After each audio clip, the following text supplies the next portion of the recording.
In this video, I'd like to answer an email question sent to me by Rita. So I'm just going to read out the question and give my response to the question. And so it starts, Dear Sabbir, I thank the universe for just sending you into my home, my life through YouTube videos. I hardly have a question in mind. That's brilliant. And it's there on my face. Have been blessed. I would like to request you to shed some light on my query. I was not born at the time of Buddha, Jesus or Prophet Muhammad. It's fine. But I am now around some of the enlightened people still living. My journey to spirituality started with Satya Sai Baba. I cried for 3 years, regretting why I didn't visit him when he was alive. A month back I met Hawkins. A few videos and I was like, oh, I must visit US and meet him. And by the time I read all about him, I understood he too passed. Finally now I know that the way it is supposed to be, the divine drama unfolding. Now I don't regret just learn from their teachings. But still somewhere in the corner of my heart I feel I must meet Sri M, Amji, Sri Muji and many others. And now you are added to this list. I am strongly attracted, something pulling me to the spiritual teachers. I have left it to the divine to guide me. I do not have much regrets, fears, apprehensions about anything in my life. But my heart aches at the thought of missing some of the living legends. I have this strong urge to meet the currently living legends, some known, many unknown, out there. Is this out of ego? Is this lack of understanding? Spirituality? Am I complete? Am I confused about the whole spiritual thing? I am aware you must be extremely busy. Just reply back with a leave it to the universe or work on yourself. Regards, Rita. Well, thank you very much for sending me this email question and giving me permission to answer it on video. So, the questions. I guess the first question is this out of ego that you want to meet some of the living legends? Well,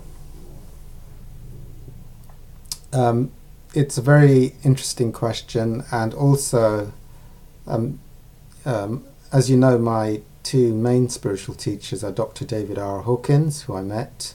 I was lucky to meet him when he was still alive a couple of times, and also I've met many times Sri Muji, and I knew him when he was quite unknown in his small Brixton address.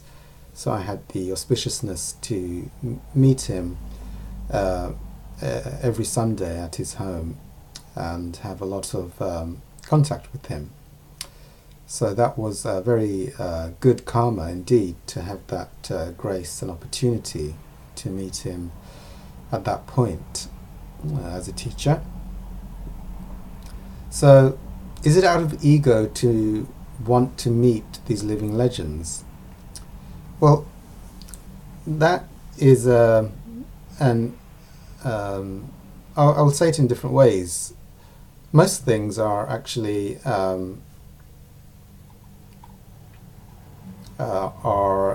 dependent on where you are in your spiritual journey. At a certain point, it's not necessary any longer to meet spiritual teachers. However, what I would say, while one still is not fully liberated or enlightened, so to speak, then I think there is, in my view, and Hawkins would back me up, and Muji would back me up on being in the presence, the physical presence of a high teacher. Now, Hawkins has described this very eloquently in his works. He describes it as the grace of the teacher. I also have a small chapter in my book about mentors in my book Bulletproof Peace, on the importance of having someone to guide you. But what Dr. Hawkins said is you pick up the energy vibration from the teacher with close physical proximity, and that energetic vibration is transferred to your aura.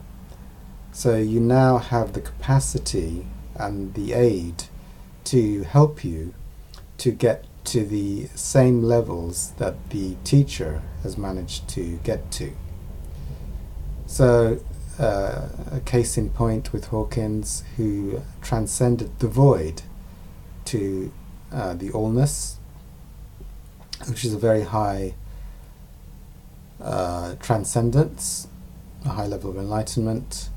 And he would say to the spiritual seekers who met him that they now had that energy, and at the right time, when they faced the right challenges, that energy would help them to go through without backing down. So yes, also being in the energy of someone who has a higher vibration generally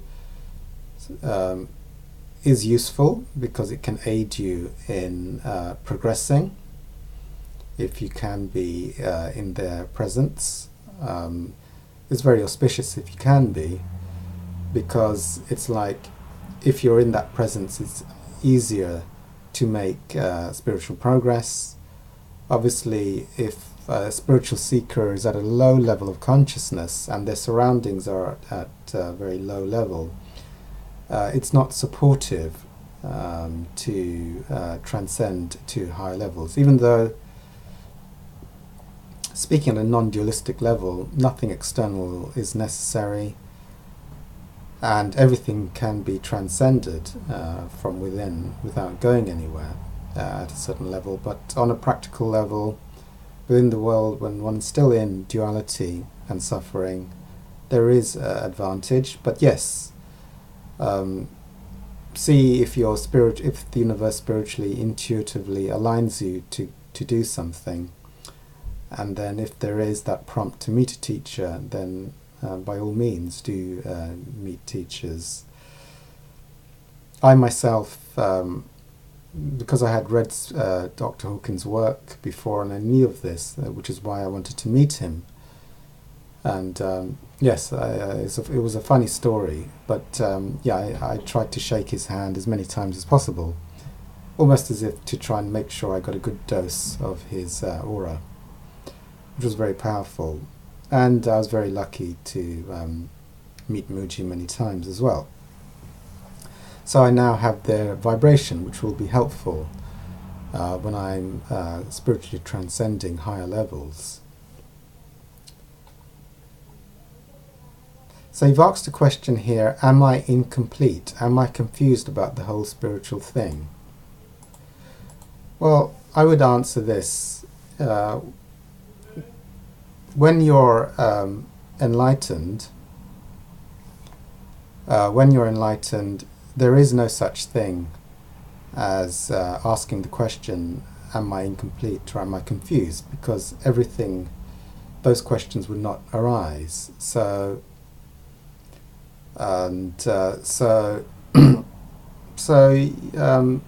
the sense of incompleteness or being confused is coming from still having dualistic positionalities within the ego to be resolved, i.e. with self-inquiry, one could say, well, what's observing this sense of incompleteness, or what's observing this experiencing of confusion until it's dissolved. So thank you again, Rita, for that question. And yeah, if there are any other viewers who have questions, please do email me at sabbirmuslim@gmail.com, and if I have time, I will answer those questions. Thank you very much.